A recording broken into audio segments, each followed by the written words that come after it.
What's going on, everybody? My name is Eric, and welcome to the Jailcast. Star Wars Celebration just finished day 3 of their convention down there in Orlando, and I just wanted to do a quick video to let you know all the news and tidbits that went on during today's panels and conventions that was going on down there. So I'll just start off and get right on into it here. First thing this morning, the Star Wars Rebels Season 4 panel began the day with Dave Filoni, Vanessa Marshall, Steve Bloom, Freddie Prinze Jr., Tia Sakar, and Taylor Gray. We're talking about the upcoming season, little tidbits about their characters and things like that. And they also brought out Warwick Davis as they revealed that he is voicing a new character in the series named Rook, who is or Rook, however you want to pronounce it, is Grand Admiral Thrawn's right-hand man / assassin. And those of you who are fans of the EU will recognize that he is a character that was in the Heir to the Empire novel and the Thrawn trilogy. So that's a really nice nod. They're bringing in another character from that era to kind of give a nice little bit of fan service, and I think that's only great for the series overall, and I think Warwick Davis will do a great job of voicing him for everybody else. Unfortunately, though, during this panel, Dave Filoni did announce to all of us that Season 4 will be the final season of Star Wars Rebels, and while that's sad, I know there's going to be a lot of people disappointed by that. I believe full-heartedly that they've got other animated plans in the future here. Even Dave Filoni kind of have hinted at the fact that maybe they're working on something else right now. They've not yet announced it, but I believe that announcement is coming sooner rather than later. It may be, close toward the end of Season 4 of Rebels or something, but probably within the next year, I'd say they're going to let us know, because after Rebels Season 4, probably they're going to have something ready for next fall for us in 2018 to kind of lead up, probably after Han Solo, leading into Episode 9 and things like that. So they're going to fill the gap with something on television here. I don't know what format or anything like that, but I would love to see an animated series set between episodes 6 and 7, kind of fill in the gaps in that 30-year time frame, which is a lot of room to play with. You can go into Luke and Han and Leia, and Luke, collecting relics, from the Jedi Order, or you can go into Han and Leia, having little Ben Solo, who we all know now turns into Kylo Ren. So I think there's a lot of good things you can go in here. Maybe the formation of the New Republic, which they've touched on a little bit in the Bloodline novel. Things like that. So there's a lot of things we could do. But also I thought it was kind of interesting in the Rebels panel here. I don't know how many of you noticed this, but Dave Filoni was wearing an Ahsoka Lives t-shirt with the question mark on it, because obviously, as you all know, a little minor spoiler here, it was kind of suggested that Ahsoka maybe died. Whether she's alive, we don't know. It's a little ambiguous at this point after she had that encounter with Darth Vader in Season 2. But he was wearing the question mark on the t-shirt for the majority of the panel. Then after they showed the trailer, if you had a close eye, you might notice that Dave Filoni was wearing an exclamation point underneath Ahsoka Lives. So it was almost like he was just in a very subtle way confirming we may be getting Ahsoka Tano again in Season 4 of Rebels. So keep an eye out for that. That's a little bit, Dave Filoni likes to play a little coy in some of these panels. So it was almost like he was a little nod, just saying, for those of you who caught it, good for you. You guys got a little bit of information there. And as I said, the Rebels Season 4 trailer was also dropped, and we're going to get I did a review for that trailer or reaction video right here on the Jailcast on this YouTube channel, and where I go into all my thoughts on that. But I'll just tell you, right now, I really enjoyed it, and I'll go into more deeper explanation why I enjoyed it there. So make sure you go check that out.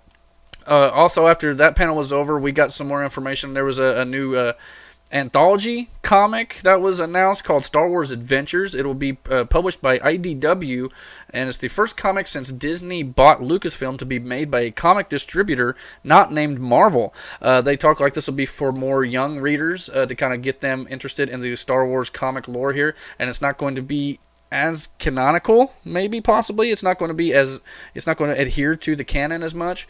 So it'll be interesting to see how that kind of ties in with everything else overall, because ever since 2015, Star Wars has claimed that everything will be canon here going forward. So is this going to kind of be a little bit, maybe not so much, or is it just going to kind of be canon stories that doesn't, delve deep into certain themes like the other ones do? We'll have to wait and see on that one. And a little tidbit from yesterday I just wanted to bring up here that I missed, actually. I wanted to touch on was we now know a name of a planet in Star Wars Episode 8, The Last Jedi, and the name of that planet is Crait, C-R-A-I-T. It's the white scorched rock planet where the ships are kicking up blood red dust in the trailer.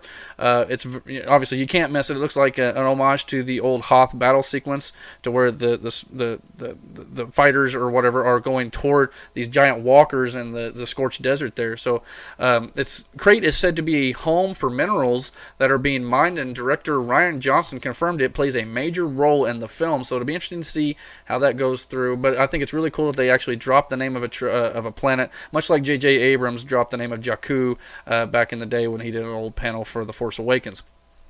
After that, we got more news, a little bit about Battlefront 2. Before all, we got a whole lot of that. We found out that the Inferno Squad novel that was previously announced is now actually a tie-in novel with the video game. It is now titled Battlefront 2 Inferno Squad, and it'll be written by Christy Golden. It'll be on sale on July 25th, 2017. So I think that's going to be great, because obviously the novel now is going to tell the story of the Imperial Squad and Inferno Squad, who in the video game you get to play as. So I think that's really cool that you're going to get to experience who they are in this novel, and then you go play the game, which is also canon now, they've confirmed. So they think that'll be a really nice addition to this series.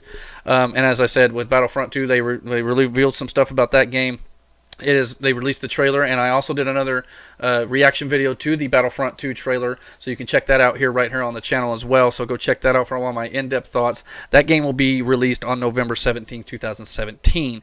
And after that, we just had a few other panels. Anthony Daniels and Billy D. Williams had panels where they basically did Q&A and told stories along with Warwick Davis. And then we had a cosplay competition where they gave out trophies and things like that for the fans. They're always really great designs. It's cool to watch. Also, we had an audio drama which was presented by Kyle Newman, named Smuggler's Revenge, and it was also performed for the crowd in attendance. So over and all, it's been a great 3 days of Star Wars Celebration, and the Star Wars fans should be very excited for things coming up here in the future. This celebration has done a good job of giving us a lot of information that last year did not really give us, because it seemed like they kind of dropped the ball a little bit last year while they were in Europe, and it's nice to see that they come out with all this new stuff and new content that we're going to be getting in the future. It kind of sucks in a way, because we all want that content now, and luckily there are a few books coming out. I think the Jyn Erso origin backstory book, it's kind of like a young reader novel, I think, like a small novel, is coming out in May, as well as a Guardians of the Whills novel starring Chirrut Imwe and Baze Malbus from the Rogue One movie. So we're going to get a few little things coming up in the next month or so, and we may have a bit of a hiatus till about fall, but it's really cool that Star Wars is coming out with new content all the time, and I'm glad this celebration has done a good job of telling us what's coming up here in the near future.